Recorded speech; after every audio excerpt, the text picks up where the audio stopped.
तो बच्चों अब हमारे पास जो नेक्स्ट क्वेश्चन है उसमें लिखा हुआ है टॉर्क अबाउट पॉइंट ओ। बच्चों इस तरह का क्वेश्चन एग्जाम में भी पूछा गया है और ये क्वेश्चन हमें सॉल्व करना आना चाहिए क्योंकि ये बिल्कुल बेसिक क्वेश्चन है और गलतियां इसमें सबसे ज्यादा होती हैं। गलतियां कहां होती है हम उस पर भी चर्चा करेंगे। बच्चों क्या लिखा है, find torque about point O. सबसे पहले ये है पॉइंट ओ और हमें क्वेश्चन में बोला गया है कि इस पॉइंट पर हमने एक फोर्स अप्लाई किया है, दैट इज वेक्टर एफ, और इस पॉइंट पर जिस पे फोर्स अप्लाई किया है उसका नाम क्या है, पॉइंट पी। बच्चों इस क्वेश्चन में हमें P पर फोर्स अप्लाई करके दिया है और क्वेश्चन में बोला गया है O के अबाउट टॉर्क निकालो, तो O क्या बन गया, हमारा पॉइंट ऑफ रोटेशन। बिल्कुल सर। तो बच्चों सबसे पहले हम लोगों ने क्या सीखा कि पॉइंट ऑफ रोटेशन से फोर्स के पॉइंट ऑफ एप्लीकेशन तक एक पोजीशन वेक्टर ड्रॉ करें। तो बच्चों अगर हम लोग यहां से यहां तक पोजीशन वेक्टर ड्रॉ करें तो इसको हम लोग OP वेक्टर भी बोल सकते हैं, जिसको हम लोगों ने पोजीशन वेक्टर वेक्टर R का नाम दे दिया। बिल्कुल। अब बच्चों बारी है इस R की वैल्यू निकालने की। तो बच्चों जब ऐसा क्वेश्चन हमारे पास होता है तो O के और P के हमें कोई ना कोई कोऑर्डिनेट्स गिवन होते हैं, जैसे कि यहां पर मानकर चलिए O के कोऑर्डिनेट है x1 y1 z1 और P के कोऑर्डिनेट है x2 y2 z। ओके। तो बच्चों ये हो गया इनिशियल पोजीशन और ये हो गई फाइनल पोजीशन। तो अगर हमें वेक्टर R निकालना है तो काइनेमेटिक्स में हमने सीखा था कैसे निकालते हैं, फाइनल माइनस इनिशियल। x के फाइनल को माइनस x का initial into i cap plus y final minus y initial into j cap plus z final minus z initial into k cap, जैसे कि यहां पर लिखा हुआ है। तो ये तो हो गया OP वेक्टर यानी कि वेक्टर R जो हम लोगों ने कैलकुलेट किया। अब हो सकता है बच्चों हमें यहां पर फोर्स की जो इक्वेशन दी है, जैसे हमें R वेक्टर कंपोनेंट्स की फॉर्म में दिया है रेस्पेक्टिवली आई कैप जे कैप के कैप, हो सकता है फोर्स हमें दे दिया गया हो fx आई कैप प्लस fy जे कैप प्लस fz के कैप। Okay. अब जैसा कि बच्चों हमें टॉर्क निकालना है तो टॉर्क इज इक्वल टू क्या होता है, R क्रॉस F। तो बच्चों हम लोग अच्छे से जानते हैं कि R क्रॉस F जब हमें अगर निकलवाया जाता है क्रॉस प्रोडक्ट में वेक्टर्स के टाइम पर, वेक्टर पढ़ते टाइम पर, तो यहां पर हम लोग कौन सा मेथड अप्लाई करते हैं, डिटरमिनेंट मेथड। और डिटरमिनेंट मेथड को अप्लाई कैसे किया जाता है बच्चों, टॉर्क इज इक्वल टू क्या लिखेंगे, R क्रॉस F। बच्चों ध्यान रखिए जिस ऑर्डर में R क्रॉस F है उसी को ऑर्डर में लिखना है, क्योंकि आप जानते हैं कि क्रॉस प्रोडक्ट कम्यूटेटिव लॉ को फॉलो नहीं करता। R क्रॉस F की जगह अगर आपने F क्रॉस R लिख दिया तो मैग्नीट्यूड भले ही सेम आ जाएगा पर डायरेक्शन चेंज हो जाएगी। तो हमेशा इसको R क्रॉस F इसी मैनर में लिखे या इसी ऑर्डर में लिखे। बच्चों सबसे पहले R क्रॉस F, तो यहां पर हम लोग तीन कंपोनेंट्स ले रहे हैं, आई कैप, जे कैप और के कैप। सबसे पहले आई कैप की जगह हमें R की वैल्यूज रखनी होती है, that is x2 minus x1, y2 minus y1 और z2 minus z1, z2 minus z1। और उसके बाद बच्चों दूसरा वेक्टर कौन सा है, f। तो अब हमें किसकी वैल्यू रखनी होगी, f की, कौन सी, fx, fy और fz। And then after we have to apply determinant method and after that जो भी आंसर होगा वो टॉर्क का होगा अबाउट पॉइंट O। अब बारी आती है कि हम लोग बात कर रहे थे कि गलती कहां होती है। बच्चों गलती इसमें सबसे ज्यादा ये होती है कि हमें जब भी टॉर्क निकालना होता है तो R क्रॉस F करते टाइम हम लोग R की जगह क्या लिख देते हैं, x2 आई कैप प्लस y2 जे कैप प्लस z2 के कैप, और F के साथ उसका क्रॉस प्रोडक्ट करते हैं। पर ध्यान रखें R हमेशा कहां से कहां तक लेना चाहिए, जिस पॉइंट के अबाउट आपको टॉर्क पूछा जा रहा है वहां से फोर्स के पॉइंट ऑफ एप्लीकेशन, ये होता है एग्जैक्टली R। मतलब आपका कहने का मतलब है जरूरी नहीं ये पॉइंट ओरिजिन पे हो। ऑब्वियसली बात है, ये कोई भी कोऑर्डिनेट हो सकता है। बिल्कुल सर। बच्चों नेक्स्ट क्वेश्चन है find torque about point O और अबाउट पॉइंट A। इसका मतलब अपने को दो पॉइंट के अबाउट टॉर्क पूछा है। तो क्या सर अपन यहां से कुछ ऐसा कह सकते हैं कि किसी भी पॉइंट के अबाउट टॉर्क बोलो आंसर सेम आएगा? नहीं सर, एग्जैक्टली O और A अलग अलग लोकेशंस है तो दोनों के लिए R वेक्टर अलग अलग आएगा। बिल्कुल सर। तो दोनों से आंसर एग्जैक्टली सेम नहीं आएगा, दोनों को हमें इंडिविजुअली सॉल्व करना पड़ेगा। बिल्कुल सर। तो बच्चों बात करें सबसे पहले अबाउट पॉइंट O की। बच्चों अबाउट पॉइंट O, क्या ये y और ये x, तो अगर ये O पॉइंट है इसका मतलब 100% ये जो O पॉइंट है वो ओरिजिन है। बिल्कुल सर। बच्चों मैंने यहां से सबसे पहले इसका R वेक्टर ड्रॉ कर लिया। बिल्कुल सर। ये बच्चों हो गया R वेक्टर। अब यहाँ पर जो मुझे फोर्स दे रखी है वो 5 रूट 3 आई कैप प्लस 5 जे कैप दे रखी है। क्या R वेक्टर को भी मैं वेक्टर फॉर्म में लिख सकता हूं, that is 1 minus 0 I cap plus 1 minus 0 J cap. तो बच्चों यहां से आप क्रॉस प्रोडक्ट भी सॉल्व कर सकते हो। तो सर क्यों ना इनको एक मेथड अपन क्रॉस प्रोडक्ट से बता देते हैं और एक उनको मैग्नीट्यूड से बता देंगे। बिल्कुल सर, इसको अपन डिटरमिनेंट मेथड से बता एग्जैक्टली। तो बच्चों क्या यहाँ पर अगर मैं पार्ट A को सॉल्व कर रहा हूं तो मेरे पास R वेक्टर होगा 1 माइनस 0 आई कैप, यानी कि आई कैप, बिल्कुल सर, 1 आई कैप प्लस 1 माइनस 0 जे कैप, 1 जे कैप। अब बच्चों के कैप में कुछ नहीं है तो 0 के कैप। अब बच्चों सिमिलरली एफ वेक्टर, क्या एफ वेक्टर आपको पूरा का पूरा दे रखा है? बिल्कुल सर। क्या एक तरीके से ये आपको एफ एक्स दे रखा है, ये आपका एफ वाई है और बच्चों साथ में कुछ नहीं है तो मतलब ये एफ जेड की वैल्यू कितनी हो गई बच्चों? जीरो। तो बच्चों अपने को जैसा सर ने सिखाया कि डिटरमिनेंट मेथड के अंदर अपने को आर क्रॉस एफ करना पड़ेगा। तो मैं यहाँ पर लिख रहा हूं R cross F will give you torque which is equal to mod. अब बच्चों ये जो मॉड है वो डिटरमिनेंट है एक्चुअली में, और डिटरमिनेंट में यहाँ पर लिख सकता हूं मैं आई जे कैप के कैप। बच्चों वैल्यूज पुट कर रहे हैं, पहले जैसा सर ने बोला आर वेक्टर की वैल्यू पुट करो, तो आई के नीचे आई का कोएफिशिएंट 1, जे के नीचे जे का कोएफिशिएंट और के के नीचे के का कोएफिशिएंट। सिमिलरली एफ वेक्टर उनके कोएफिशिएंट्स यहां पर कितना हो जाएगा 5√3, यहां पर हो जाएगा 5 और होगा नेक्स्ट 0। अब बच्चों डिटरमिनेंट मेथड को जस्ट एक ब्रीफ फटाफट से रिव्यू देते हुए सॉल्व कर रहे हैं। बच्चों जब सबसे पहले आई के लिए सॉल्व करना है तो अपन क्या करते थे, आई वाला जो हॉरिजॉन्टल है और आई वाला वर्टिकल है, अगर मैं इसको ड्रॉ कर दूं ऐसा कुछ, इन दोनों को छोड़कर जो बाकी चार बचे उनके क्रॉस मल्टीप्लाई करने और सब्ट्रैक्ट करने। बिल्कुल आई कैप के लिए हम लोग सबसे पहले इसको यहां लिख देंगे।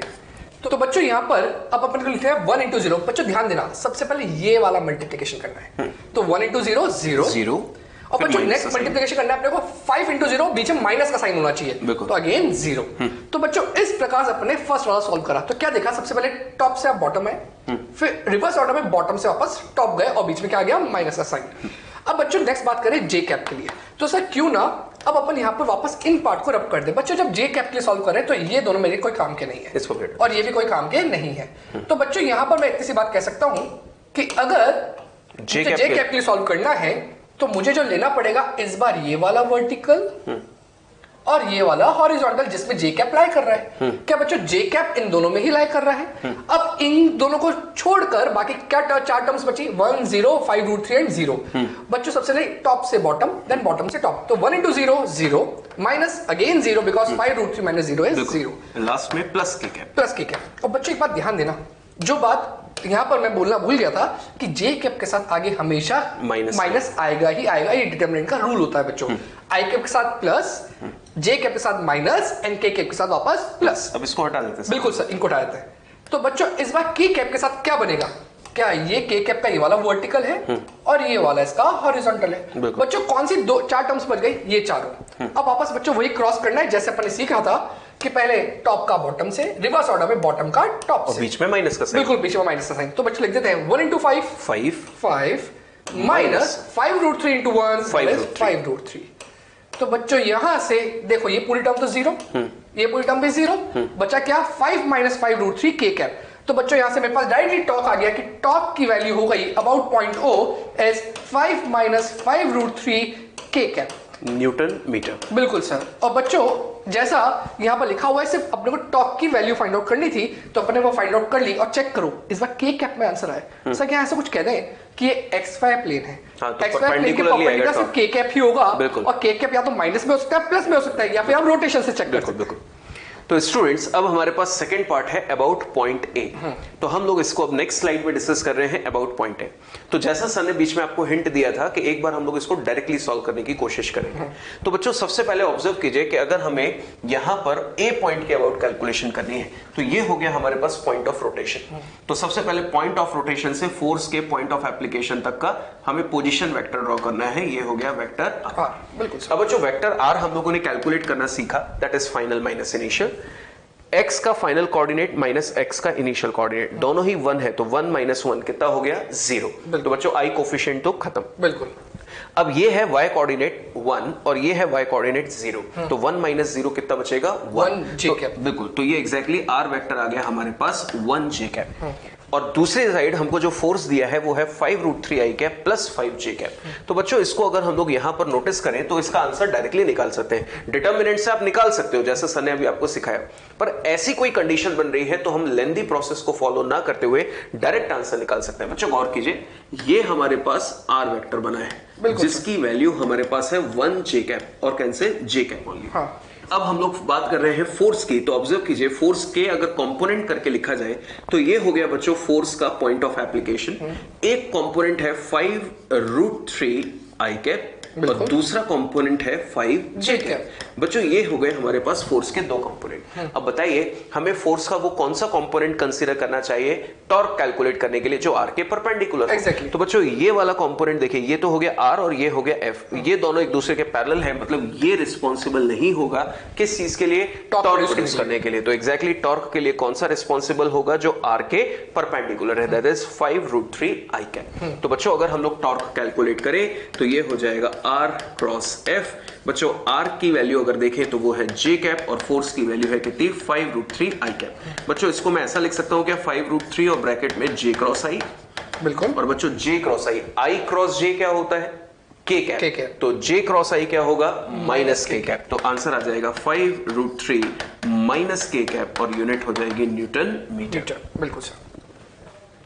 बच्चों बात करें नेक्स्ट क्वेश्चन की।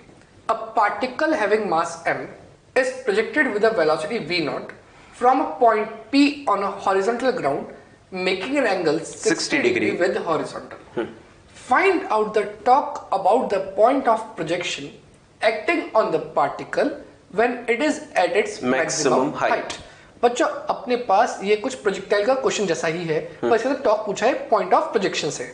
तो ध्यान दीजिएगा, अगर इसका मैं बेसिक डायग्राम बना देता हूं तो ये अपने x और ये y, एक्स वाई प्लेन मान लिया बच्चों, और साथ के साथ अगर यहां से कोई ऑब्जेक्ट को अपने प्रोजेक्ट करा विद वेलोसिटी v0 से, तो बच्चों ये यहां से होता हुआ कुछ ऐसा जाएगा। अब बच्चों मुझसे पूछे कि टॉप मोस्ट पॉइंट पर क्या टॉर्क होगा अबाउट दिस पॉइंट, या इसको अपने P बोला है point of projection, that is P। तो बच्चों अगर ये P है तो मैंने यहां पर इसको P मार्क कर दिया। इस पॉइंट पर मुझे टॉर्क फाइंड आउट करना है अबाउट द पॉइंट P।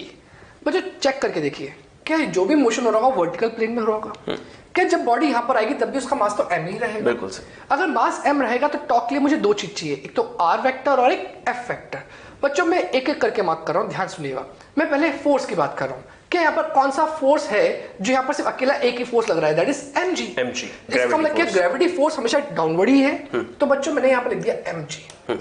बच्चों एक बात सोचो, क्या इस पॉइंट पर फोर्स डाउनवर्ड लग रहा है, क्यों ना मैं इसकी लाइन ऑफ एक्शन मार्क कर देता हूं। तो बच्चों मैंने इसकी लाइन ऑफ एक्शन मार्क कर दी। बिल्कुल सर।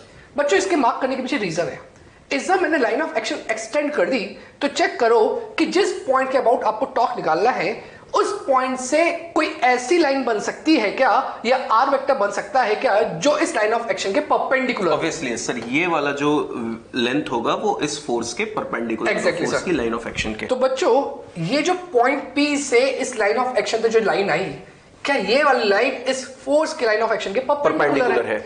बच्चों ध्यान दीजिएगा, जैसा सर ने सिखाया था कि जिस पॉइंट पे फोर्स लग रहा हो और जिस point about upon torque calculate कर रहे हैं, क्या यहां से लेके यहां तक की लाइन तो आर वेक्टर है। बिल्कुल सर। अब बच्चों अपने पास दो तरीके थे, या तो आप फोर्स के कंपोनेंट कर लो या फिर आप आर के कंपोनेंट कर लो, ताकि आर का कंपोनेंट अगर फोर्स के परपेंडिकुलर है तब भी काम चल जाएगा, या फिर आर वेक्टर के परपेंडिकुलर कोई फोर्स या फोर्स का कंपोनेंट हो जाए तब भी काम चल जाएगा। तो बच्चों अपन ने यहाँ पर क्या देखा कि ये जो लाइन बनाई, क्या इस आर वेक्टर का कोई कंपोनेंट है जो लाइन ऑफ एक्शन के परपेंडिकुलर है। सर। क्या मैं इसको बोल सकता हूँ आर परपेंडिकुलर, मतलब आर वेक्टर का परपेंडिकुलर वाला, या आर वेक्टर का वो कंपोनेंट जो इस लाइन ऑफ एक्शन के परपेंडिकुलर है। तो बच्चों ये एक्चुअली में आर वेक्टर नहीं है, ये आर वेक्टर तो वही है, ये आर वेक्टर का कंपोनेंट है, ऐसा कंपोनेंट जो लाइन ऑफ एक्शन के परपेंडिकुलर है। तो बच्चों यहां से अपने पास कौन सा तरीका आया कि अपन ने आर के कंपोनेंट करे और उस आर के कंपोनेंट का अपने फोर्स का 90 डिग्री निकाला। बच्चों दूसरा तरीका क्या बन सकता था कि या तो आप ये लाइन ऑफ एक्शन जो है उसको एक्सटेंड ही मत करो, आपने ये आर वेक्टर बनाया, ये जो फोर्स है जो mg नीचे लग रहा है इस बार mg का कंपोनेंट करो, ऐसा कंपोनेंट करो जो आर वेक्टर क्या हो, परपेंडिकुलर। तो बच्चों मुझे मालूम है इसका एक कंपोनेंट तो ऐसा जाएगा और एक कंपोनेंट इधर जाएगा। मुझे मालूम है इस कंपोनेंट की तो कोई आवश्यकता ही नहीं है, बिकॉज ये जो है वो आर के साथ एंटी पैरेलल, मतलब टॉर्क क्या प्रोड्यूस करेगी, जीरो। तो बच्चों मुझे इस mg का जो कंपोनेंट है वो काम आता जो आर वेक्टर के परपेंडिकुलर होता।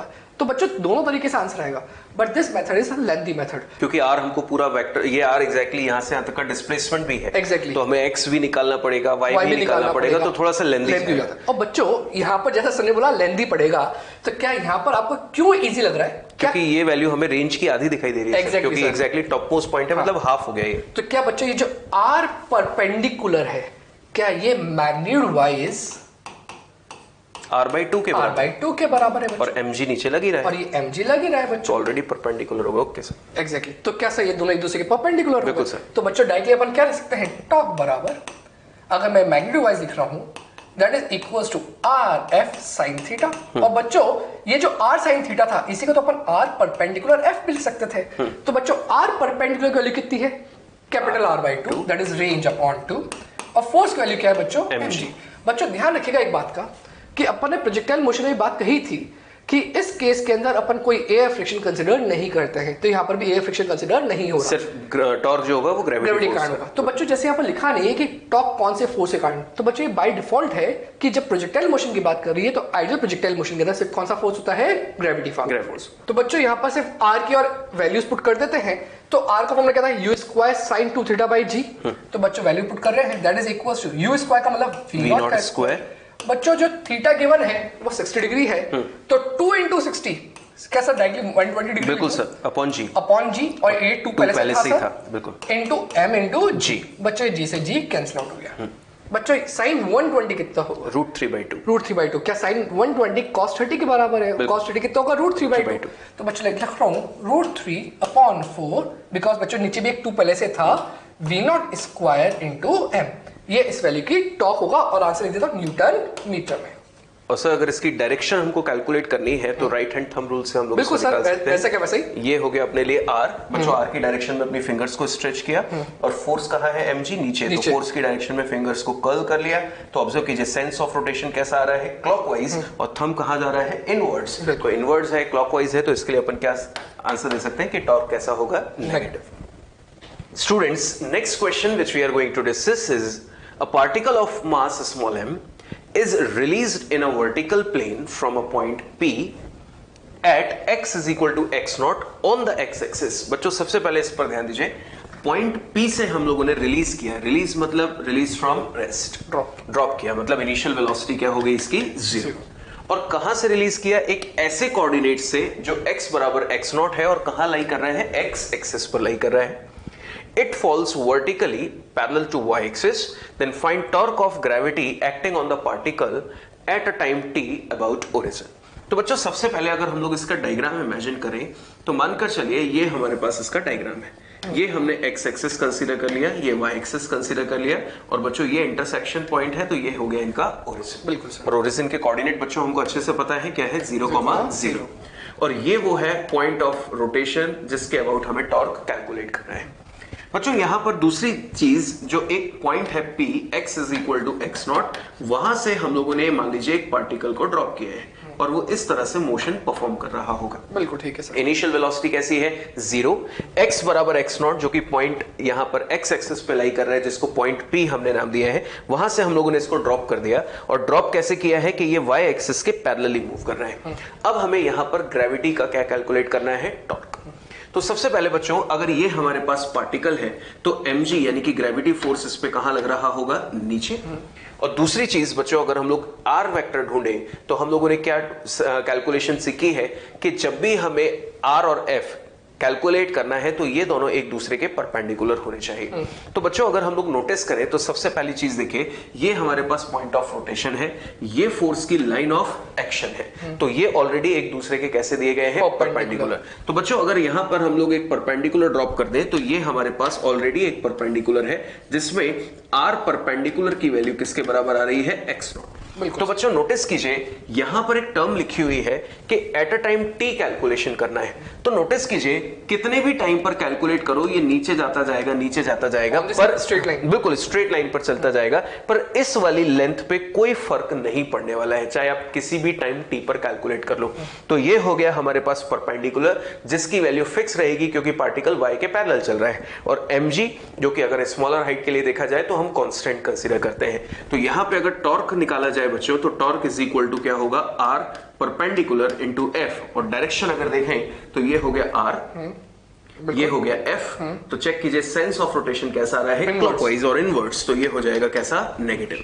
तो बच्चों R परपेंडिकुलर कितना है, x नॉट, और फोर्स की वैल्यू है mg, और ये माइनस साइन पीछे आ गया, तो ये हो गया माइनस mg x नॉट। और ये through out any time t, कभी भी आप कैलकुलेट रखें हमेशा फिक्स रहेगा, क्योंकि ये डिस्टेंस कभी भी चेंज नहीं होती। हमें केवल परपेंडिकुलर सेपरेशन से मतलब है, जो कि F के परपेंडिकुलर है पॉइंट ऑफ रोटेशन से। बच्चों नेक्स्ट क्वेश्चन है, a wheel of radius 1 meter is under the action of forces as shown. Find the net torque acting on the wheel. Sir यहाँ पे कोई नई टर्म हम लोग नोटिस कर रहे हैं कि अभी तक हम लोग टॉर्क निकाल रहे थे, और इस बार हमारे पास जो टर्म है उसमें लिखा हुआ है नेट टॉर्क। तो सबसे पहले सर ये नेट टॉर्क को हम बच्चों को एक्सप्लेन कर देते हैं क्या होता है। एग्जैक्टली बच्चों, सर ने बोला नेट टॉर्क को क्या कहते हैं। तो बच्चों जैसे अपन ने पहले सीखा था कि अगर एक पॉइंट पर अपने टॉर्क निकालना है तो अपन ने टॉर्क निकाल लिया था विद सेंस ऑफ रोटेशन। अब बच्चों यहाँ पर बोला नेट टॉर्क, इसका मतलब आप एक्सिस ऑफ रोटेशन तो बच्चों एक ही है, उस एक्सिस ऑफ रोटेशन के अबाउट जिस भी पॉइंट पर आपको टॉर्क्स बोले हैं उन सारे पॉइंट पर आप टॉर्क निकाल लो अलोंग विद साइन। इसका मतलब अलोंग विद साइन का मतलब क्लॉकवाइज एंटी क्लॉकवाइज, प्लस और माइनस के साथ, और उन सबको आप मैथमेटिकली ऐड कर दो विद साइन। तो जैसे आपने विद साइन उसको मैथमेटिकली ऐड करा तो आपके पास क्या बचेगा बच्चों, नेट टॉर्क। और बच्चों एक बात ध्यान रखना, जितने भी फोर्सेस लग रहे हैं यहाँ पर, ये सारे फोर्सेस अगर एक ही प्लेन में है तो जो टॉर्क आएगा वो टॉर्क इस प्लेन के परपेंडिकुलर आएगा, या तो प्लस के कैप में या फिर माइनस के कैप, अगर ये एक्स वाई प्लेन है तो उस केस में आप उसको इजीली ऐड कर देते हो। पर अगर वो प्लेन, अगर यहाँ पर बाबा प्लेन भी अगर चेंज हो रहा है तो आपको ये बात भी ध्यान रखनी है कि जो टॉर्क है वो के कैप में है, जे कैप में है या आई कैप में है, उस केस में आप उसको मैथमेटिकली ऐड नहीं कर पाओगे, उस केस में आपको उसको वेक्टर एडिशन करना पड़ेगा। पर बच्चों इतने टफ क्वेश्चन जनरली अपने बनते नहीं है, जनरली अपने पास जो क्वेश्चंस आते हैं वो एक ही प्लेन में सारे फोर्सेस होते हैं, तो उस केस में जो टॉर्क होगा वो या तो प्लस के कैप या माइनस के कैप में होगा अगर ये एक्स वाई प्लेन है। बिल्कुल। तो स्टूडेंट्स जैसा कि हमको दिया है, a wheel of radius 1 metre is under the action of forces as shown, then find the net torque acting on the wheel. तो बच्चों सबसे पहले ऑब्जर्व कीजिए कि यहाँ पर 3 फोर्सेस लगाए गए हैं, F1, F2 एंड F3। बिल्कुल। ये है हमारे पास एक्सिस ऑफ रोटेशन, इसके अबाउट ये पहिया जो है वो घूम रहा है, और इन तीनों फोर्सेस का टॉर्क हमें इंडिविजुअली कैलकुलेट करना है। तो बच्चों इस बार हम लोग आपसे बात कर रहे हैं, ऑब्जर्व कीजिए कि F1 और F2 और F3 इनमें से वो कौन सा फोर्स है जो टॉर्क प्रोड्यूस नहीं करेगा। बिल्कुल। तो सर अपन कह सकते हैं कि इस पॉइंट पर ये फोर्स जो लग रहा है, तो अगर मैं इसको देखो तो ये पॉइंट ऑफ एप्लीकेशन या फिर आप कह सकते हैं एक्सिस ऑफ रोटेशन दोनों सेम हो रहे हैं। हाँ, तो point of application of force and axis of rotation both are at the same point, तो इसका आर वेक्टर क्या हो गया, 0। बिल्कुल। अगर आर वेक्टर 0 हो गया तो 100% इसका टॉर्क भी क्या होगा, 0। बिल्कुल। और जैसा सर ने दूसरी बात कही थी कि इसका जो लाइन ऑफ एक्शन है वो एक्सिस ऑफ रोटेशन से पास हो रही है, तो इसका टॉर्क तब भी कैसा हो गया बच्चों, 0। तो इसका मतलब इसके कारण तो कोई टॉर्क नहीं आएगा, तो आपको कैलकुलेट भी नहीं करना। अब बच्चों बच्ची की बात क्या, F1 एंड F2 की। क्या बच्चों यहां से अगर F1 F2 की बात कर रहे हैं तो क्या ये अपनी एक्सिस ऑफ रोटेशन यहां से पॉइंट ऑफ एप्लीकेशन तक अपने लाइन ड्रॉ कर दी, ऑलरेडी परपेंडिकुलर है sir. Exactly sir, already perpendicular, और आर की वैल्यू में 1 मीटर दिया है जो है वो ऑलरेडी F वेक्टर के परपेंडिकुलर है, तो बच्चों इसका नाम देता हूं टॉप 1। तो जो टॉप 1 है, R और F परपेंडिकुलर, तो बच्चों ये R1 क्रॉस F1 दोनों परपेंडिकुलर, तो RF sin थीटा, जो थीटा होगा 90 डिग्री, दैट इज sin 91। तो बच्चों इसका जो मैग्नीट्यूड रहेगा वो होगा RF। बच्चों अभी अपन डायरेक्शंस की बात करेंगे, तो यहाँ पर वो पहले से परपेंडिकुलर थे, इसलिए sin थीटा की वैल्यू क्या लिख दी बच्चों, 1। R की वैल्यू कितनी, 1। फोर्स की वैल्यू कितनी है, 10। तो बच्चों हो गया that is equal to 10 newton metre. अब बच्चों अगर मेरे को इसके वेक्टर की बात करनी है तो उस केस के अंदर मुझे यहां पर क्या लगाने पड़ेंगे, इसके साइन भी लगाने पड़ेंगे। तो वापस राइट हैंड थंब रूल, क्या अगर आप ढंग से देखें तो ये आर वेक्टर ऊपर की तरफ है, थंब को स्ट्रेच कर दिया, परपेंडिकुलर कर दिया, इसका जो कर्ल होगा वो फोर्स की तरफ होगा, मतलब इस साइड होगा। तो क्या गया, थंब कहां गया, अंदर की साइड, इसका मतलब कैसा होगा, माइनस। माइनस का मतलब क्या हो गया, यहां पर होगा -10 न्यूटन मीटर। अब बच्चों -10 न्यूटन मीटर बोल दो, या फिर आप कह सकते हो क्लॉकवाइज टर्निंग है इसलिए क्या हो गया, नेगेटिव। सिमिलरली बच्चों F2 की बात करें, क्या अगेन यहां पर जो R वेक्टर है वो F वेक्टर के परपेंडिकुलर है। बिल्कुल। अगर R वेक्टर F वेक्टर के परपेंडिकुलर है तो मैं लिखता हूं top 2 is equal to again R cross F, जैसा अपन फॉर्मूला जानते हैं बच्चों, इसको भी अपन R क्रॉस F के फॉर्म में लिख सकते हैं। अब मैग्नीट्यूड वाइज लिखेंगे तो कितना हो जाएगा बच्चों, RF, बिकॉज अगेन sin 90 कितना हो जाएगा, 1, और sin 91 तो यहां पर बन गया ये R2 इंटू F। बच्चों साइन अभी लगा देते हैं, सोचिए देखो क्या वापस R वेक्टर इधर कल की तरह हो रहा है, ऐसा, इसका मतलब कैसा है, एंटी क्लॉकवाइज। क्या थंब बाहर है या एंटी क्लॉकवाइज, तो आप कैसे भी कहते हो, पॉजिटिव। तो बच्चों ये नेगेटिव जो है वो के कैप में नेगेटिव है, ये जो पॉजिटिव है वो पॉजिटिव के कैप है, अगर अपन इसको एक्स वाई प्लेन मानते हैं। तो बच्चों वैल्यूज पुट कर देते हैं, तो क्या आएगा, R2 की वैल्यू अगेन 1, F की वैल्यू 5, तो 1 × 5 न्यूटन मीटर। बच्चों टॉर्क थी तो 0 था, तो मुझे पूछे टॉर्क नेट कितना होगा, तो I can say torque net is -10 या सर अपन एक बार जनरल फॉर्मूला देता हूं। ओके, तो टॉर्क 1 प्लस टॉर्क 2। और बच्चों दोनों सेम टू सेम प्लेन में सारे फोर्सेस, तो डायरेक्टली इनको लिख रहा हूं -10 + 5 = -5 न्यूटन मीटर। मतलब कि स्टूडेंट्स ऑब्जर्व कीजिए कि जो नेट टॉर्क मिला है वो माइनस के कैप में, यानी कि ये जो व्हील है वो फाइनली क्लॉकवाइज घूम रहा होगा, क्योंकि क्लॉकवाइज टॉर्क ज्यादा है और एंटी क्लॉकवाइज टॉर्क कम है, तो जो रिजल्टेंट टॉर्क आ रहा है वो क्लॉकवाइज डायरेक्शन में आ रहा है। इसका मतलब फाइनली व्हील इस तरह से क्लॉकवाइज डायरेक्शन में घूम रहा होगा। बिल्कुल सर। तो बच्चों आगे बढ़ते हुए हम लोग इसी तरह का एक और क्वेश्चन डिस्कस कर रहे हैं, सो दैट आपकी प्रैक्टिस और अच्छी हो जाए। लिखा हुआ है, consider the situation shown in figure and find net torque if inner radius is 10 and outer radius is 20 centimetre. तो बच्चों सबसे पहले ऑब्जर्व करें इस व्हील को, इस पर्टिकुलर ऑब्जेक्ट को। तो हमें क्वेश्चन में जो दिया गया है उसमें ये वाली जो रेडियस है यहां से यहां तक, ये इनर रेडियस है, जिसको हम लोग बच्चों नाम दे देते हैं R1। सर R3 बोल देते हैं F3 के साथ R3। हाँ, पर सर अगर हम लोग रिस्पेक्टिवली देखें तो R1 लगातार सेम ही आ रहा है सबके लिए, fine. तो हम लोग R1 से भी सॉल्व कर देते हैं या R नाम दे देते हैं, कुछ भी ठीक है। तो जैसे ये R1 है बच्चों, तो इसकी वैल्यू हमें 10 सेंटीमीटर, जिसको 0.1 मीटर बोला जा सकता है, तो मैं डायरेक्टली लिख सकता हूं 0.1 मीटर। ओके। और ऑब्जर्व कीजिए बच्चों, ये वाला जो फोर्स है या ये वाला जो फोर्स है वो यहां एक्ट कर रहा है, जिसके लिए आउटर रेडियस हमको R2 मान लेते हैं 20 सेंटीमीटर, और 20 सेंटीमीटर को हम लोग 0.2 मीटर लिख सकते हैं। बिल्कुल ठीक है। तो बच्चों सबसे पहले हम लोग सभी फोर्सेस के लिए कैलकुलेशन करें, और डायरेक्टली अब हम लोग यहां पर रिप्रेजेंट कर रहे हैं टॉर्क ऑफ फोर्स F1। तो बच्चों सबसे पहले F1 टॉर्क की बात करें तो ये हमारे पास एक्सिस ऑफ रोटेशन है, तो यहां से यहां तक ये हो गया, इसके लिए R। बच्चों ये पूरी जो लेंथ है वो कौन सी रेडियस के बराबर है, आउटर रेडियस, जिसकी वैल्यू है 0.2 मीटर। बिल्कुल। बच्चों अब मैं डायरेक्टली लिख रहा हूं, अब पूरा डिस्कशन हम लोग कंप्लीट कर चुके हैं। R और F एक दूसरे के कैसे हैं, perpendicular. So here I can right 0.2 into F1, 0.2 into F1। तो F1 की वैल्यू प्लेस कर देते हैं, 0.2 इंटू F1 कितना है बच्चों, 5, तो ये हो जाएगा 1। अब डायरेक्शन की बात आती है बच्चों, ये R और ये F, सेंस ऑफ रोटेशन देखिए कैसा है, क्लॉकवाइज, और डायरेक्शन ऑफ थंब कहां जा रही है, इनवर्ड्स, तो ये हो जाएगा -1 न्यूटन मीटर। ये सबसे पहले आ गया किसके लिए, टॉर्क ऑफ F1। इसी तरह से बच्चों टॉर्क ऑफ F2 हम लोग कैलकुलेट कर रहे हैं, तो F2 के लिए अगर बात करें तो ये F2 है, तो बच्चों ये हो गया R2 और ये हो गया F2। क्या ये दोनों एक दूसरे के पहले से परपेंडिकुलर दिए हैं, तो हम लोग इनको डायरेक्टली मल्टीप्लाई कर सकते हैं, कंपोनेंट्स करने की जरूरत ही नहीं है। तो बच्चों सबसे पहले 0.2 तो हो गया R2, और मतलब उसकी जो लेंथ है यहां से यहां तक एक्सिस ऑफ रोटेशन से, और F2 की वैल्यू हमें कितनी दी गई है, 10। तो इसको अगर हम लोग सॉल्व करें तो ये वैल्यू हमारे पास कितनी आ जाएगी, 2। अब डायरेक्शन की बात आती है स्टूडेंट्स, तो यहां पर ऑब्जर्व कीजिए ये R और फोर्स कहां लग रहा है, ऊपर की तरफ, तो R क्रॉस F ये कैसा हो गया, एंटी क्लॉकवाइज, और एंटी क्लॉकवाइज थंब आउटवर्ड है, तो क्या लिखा जाएगा, +2 न्यूटन मीटर। एट लास्ट बच्चों टॉर्क ऑफ फोर्स F3। बच्चों F3 की बात करें, R1 और F3 दोनों एक दूसरे के परपेंडिकुलर है। R1 की वैल्यू हमें दी गई है 0.1 और मल्टीप्लाई करना है F3 के साथ, जिसकी वैल्यू कितनी है, 15। बिल्कुल। तो ये हो जाएगा बच्चों 1.5। डायरेक्शन की बात आती है बच्चों, ये R और ये F, तो R की डायरेक्शन में फिंगर्स को स्ट्रेच किया, फोर्स कहां जा रहा है, नीचे, तो ये हम लोगों ने इसका सेंस ऑफ रोटेशन नोटिस किया, थंब कहां आ रहा है, आउटवर्ड, और सेंस ऑफ रोटेशन कैसा आ रहा है, एंटी क्लॉकवाइज, तो इसका टॉर्क भी कैसा हो गया, positive. So here I can write +1.5 newton metre. अब बच्चों नोटिस कीजिए, नेट टॉर्क हमें क्वेश्चन में पूछा गया है, तो सभी टॉर्क्स को विद साइन ऐड कर दीजिए। सबसे पहला है -1, दूसरा है +2, तीसरा है 1.5, वो भी प्लस में। बच्चों ये कितना हो जाएगा, 3.5 -1, तो कितना होगा, 2.5 न्यूटन मीटर।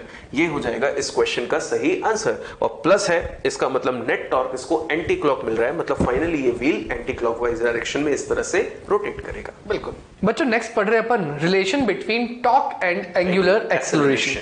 जैसे आप जानते हैं टॉर्क को रिप्रेजेंट करते हैं टॉ से, और एंगुलर एक्सेलरेशन होता है अल्फा। तो बच्चों उन दोनों के बीच में क्या रिलेशन होगा उसकी बात कर रहे हैं। बच्चों यहां पर अपन कंसीडर कर रहे हैं एक पार्टिकल। अगर बच्चों एक पार्टिकल इस पर्टिकुलर पॉइंट के अबाउट या इस एक्सिस के अबाउट रोटेट कर रहा है, तो अपने को मालूम है कि अगर मुझे टॉर्क फाइंड आउट करना है तो सबसे पहले अपने को एक्सिस ऑफ रोटेशन से पार्टिकल तक के लिए अपने को एक पोजीशन वेक्टर लगाना होता है और फिर चेक करना पड़ेगा कि कौन सा फोर्स उसको रोटेशन या टॉर्क प्रोवाइड कर रहा है।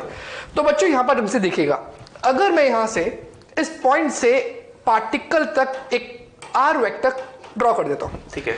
तो बच्चों क्या सोच के बताओ, ये जो एफआर फोर्स है, एफआर आप जानते हो कौन सा फोर्स होगा? रेडियल फोर्स या सेंट्रीपिटल फोर्स। और बच्चों ये एफटी का मतलब हो गया टेंजेंशियल फोर्स। तो क्या ये रेडियल फोर्स के कारण कोई टॉर्क क्रिएट हो रहा है क्या? सर इसको दो तरह से हम लोग बोल सकते हैं कि एक तो रेडियल फोर्स की जो लाइन ऑफ एक्शन है वो एक्सिस ऑफ रोटेशन से पास हो रही है, टॉर्क नहीं दे सकता, और दूसरा आर यानी कि आर वेक्टर और रेडियल फोर्स एंटी पैरेलल नजर एग्जैक्टली, तो एंगल 180 डिग्री बन गया, 180 0, तो ये टॉर्क नहीं दे पाएगा, ये टॉर्क नहीं दे पाएगा। तो बच्चों जैसा आपने सर का एक्सप्लेनेशन सुना, एफआर के कारण तो टॉर्क कैसा होगा? जीरो। अब बच्चों बचा एफटी। क्या एफटी और आर वेक्टर के बीच में एंगल 90 डिग्री बन रहा है बच्चों? ये टॉर्क देंगे, इसका मतलब ये टॉर्क देगा। और बच्चों यहां पर ये टॉर्क देगा तो इसका मतलब ये हुआ कि पार्टिकल अगर रेस्ट से स्टार्ट हुआ होगा तो टेंजेंशियल फोर्स के कारण इसके अंदर टॉर्क जनरेट हुआ होगा। बिल्कुल सर। तो बच्चों tangential force is responsible for torque in this diagram as well as alpha. बिल्कुल सर। तो बच्चों यहां पर क्या कह सकते हैं अपन कि टॉर्क की अगर मैं सिर्फ मैग्नीट्यूड लिखूं तो torque is equals to r into FT. बिल्कुल। क्या बच्चों ऐसा ही कुछ होगा? बिल्कुल सर। बच्चों याद करो कि अपने न्यूटन सेकंड लॉ में पढ़ा था F इक्वल्स टू क्या होता है? ma। अब बच्चों ये फोर्स कौन सा है? टेंजेंशियल। तो यहां पर जो एक्सेलरेशन आएगा वो भी टेंजेंशियल होगा सर। इसका मतलब torque is equal to r into m into at। बिल्कुल सर। बच्चों ये जो t है, ये की t क्या बता रहा है? Tangential acceleration. अब बच्चों ये m क्या है? Mass of this particle. बिल्कुल सर। अब बच्चों यहां ध्यान से देखना, अगर मैं इसको ऐसा लिखता हूं, टॉ बराबर m इंटू आर, और बच्चों ये जो 80 टर्म है, क्या इस 80 को कहीं ना कहीं मैं अल्फा के फॉर्म में लिख सकता हूं क्या? बिल्कुल लिख सकते हैं, A equal to alpha r. बिल्कुल सर। तो बच्चों A equal to alpha r, मैं वही यहां पर लिख रहा हूं 80 बराबर अल्फा इंटू आर। बच्चों सोच के देखो, यहां से कुछ ऐसी टर्म बन गई m r square into alpha.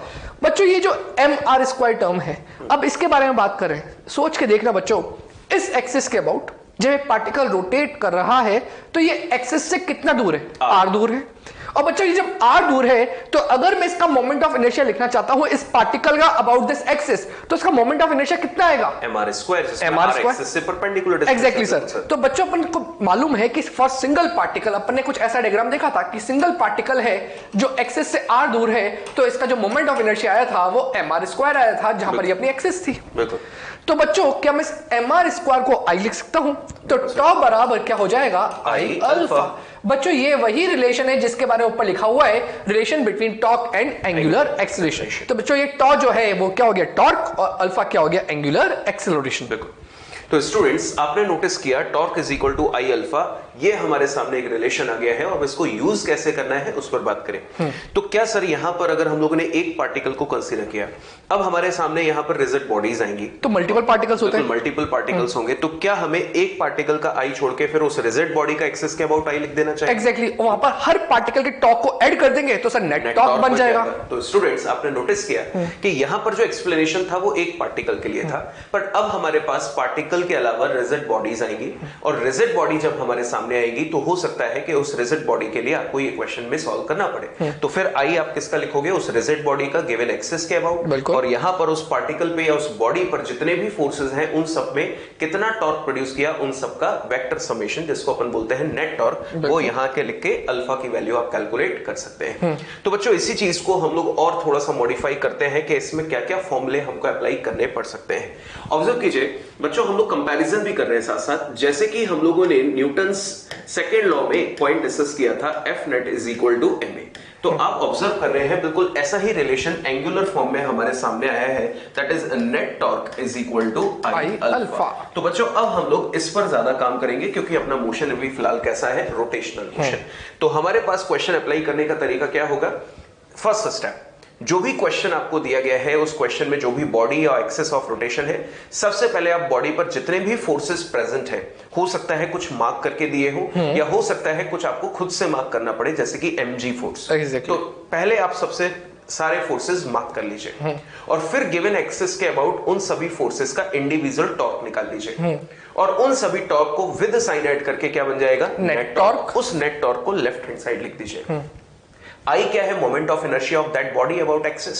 जो हम लोगों ने निकालना सीखा है उसको आप मोमेंट ऑफ इनर्शिया की जगह लिखें, और हो सकता है आपसे अल्फा पूछा जाए तो अल्फा की वैल्यू निकाल लीजिए, या कोई भी अननोन हमारे सामने पूछा जाता है तो वो निकाल सकते हैं। अब बच्चों कई बार यहां पर हमसे एक इंटरवल की बात की जाती है और उस इंटरवल में हमसे पूछ लिया जाता है कि ओमेगा कैलकुलेट कीजिए। इनिशियल ओमेगा इतना था तो फाइनल निकालो, या हमारे पास फाइनल ओमेगा होगा तो इनिशियल निकालो, या टाइम निकालो। तो हम लोग इस फॉर्मूले को कैसे मॉडिफाई करते हैं? तो बच्चों याद कीजिए, जब हम लोग इस फॉर्मूले को लिखते थे, एवरेज फोर्स हम लोग कभी कैलकुलेट करते थे तो वहां पर हम लोग लिख सकते थे इसको mv final minus v initial upon t। याद है आपको? बिल्कुल। तो इसी चीज को अगर हम लोग यहां पर मॉडिफाई करें बच्चों, हमें किसी इंटरवल के लिए एक एवरेज वैल्यू कैलकुलेट करनी है तो m की जगह हम लोग क्या लिख सकते थे? I। यहां पे m का मतलब इनर्शिया और यहां पर I का मतलब मोमेंट ऑफ इनर्शिया। और बच्चों लीनियर वेलोसिटीज की जगह यहां क्या आ जाएगा? Omega final minus omega initial upon time interval t। बिल्कुल सर। तो बच्चों हमें यहां पर हो सकता है कि इस फॉर्मूले को इस फॉर्मेट में मॉडिफाई करना पड़ जाए अकॉर्डिंग टू क्वेश्चन के पूछना क्या चाह रहे हैं। और बच्चों आपको पता है कि ओमेगा की वैल्यू अगर अपने को डायरेक्टली गिवन है तो बहुत अच्छी बात है, अगर ओमेगा डायरेक्टली गिवन नहीं है तो हमको वहां पर फ्रीक्वेंसी दे दी जाती है। तो हम लोग ओमेगा को फ्रीक्वेंसी की टर्म्स में क्या लिखते हैं? 2πn। कई बार ओमेगा की यूनिट अपने को रिवॉल्यूशन पर सेकंड दे दी जाती है, तो अपने को कन्वर्ट करना पड़ता है किसमें? रेडियन पर सेकंड में। कैसे? मल्टीप्लाई करते हैं 2π का, है ना? तो ये सारी चीजें अपने को ध्यान रखनी है। तो बच्चों अब हमारे पास जो नेक्स्ट सेक्शन है वो इन्हीं फॉर्मुलों पर बेस्ड है, और उनको कैसे अप्लाई करना है वो सब हम लोग क्वेश्चन की फॉर्म में डिस्कस करने वाले हैं।